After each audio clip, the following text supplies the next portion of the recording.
Ouais.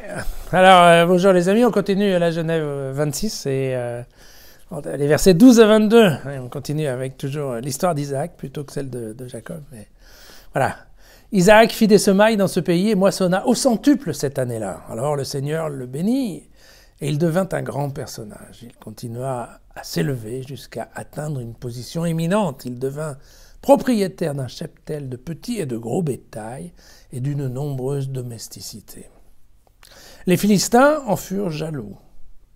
Ils comblèrent tous les puits qu'avaient creusés les serviteurs de son père au temps de son père Abraham. Ils les remplirent de terre. Et Abimelech dit à Isaac, « Alors va-t'en loin de nous, car tu es devenu beaucoup plus puissant que nous. » Alors Isaac partit de là et campa dans l'oued de Guérar, y habita. Isaac creusa de nouveau les puits qu'on avait creusés au temps d'Abraham son père et que les Philistins avaient comblés après la mort d'Abraham. Il leur donna les mêmes noms que son père leur avait donnés. Mais les serviteurs d'Isaac creusèrent dans l'oued et ils trouvèrent là un puits d'eau vive. Les bergers de Guérar entrèrent en contestation avec les bergers d'Isaac en leur disant « Non, ces eaux-là sont à nous. » Il appela ce puits Essek parce qu'il lui avait fait échec. Ils creusèrent un autre puits qui fut aussi contesté. Il l'appela Sitna. Et de là, il se déplaça encore pour creuser un autre puits qui, lui, ne fut pas contesté et qu'il appela Rehovoth, en disant « Maintenant, en effet, le Seigneur nous a laissé le champ libre et nous avons eu des fruits du pays. » Voilà.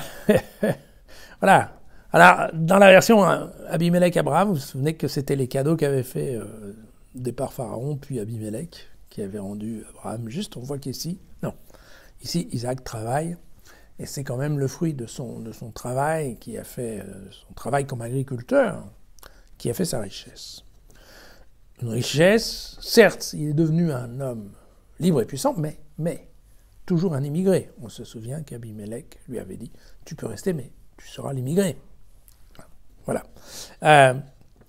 Et donc, vous voyez qu'au cas où il aurait oublié son statut d'immigré, eh bien, les bergers de Guérar, ont au fait de lui rappeler sa condition.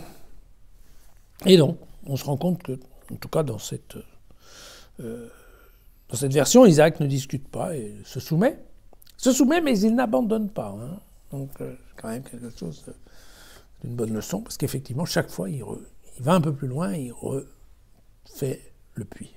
Voilà. Alors, ce qui est amusant dans ce passage, c'est entre autres le nom des puits, parce que, vous voyez, Essek signifie la dispute, Sitna signifie la contestation, et Rehovoth signifie les largeurs. Voilà, les largeurs de Dieu. Voilà, à demain.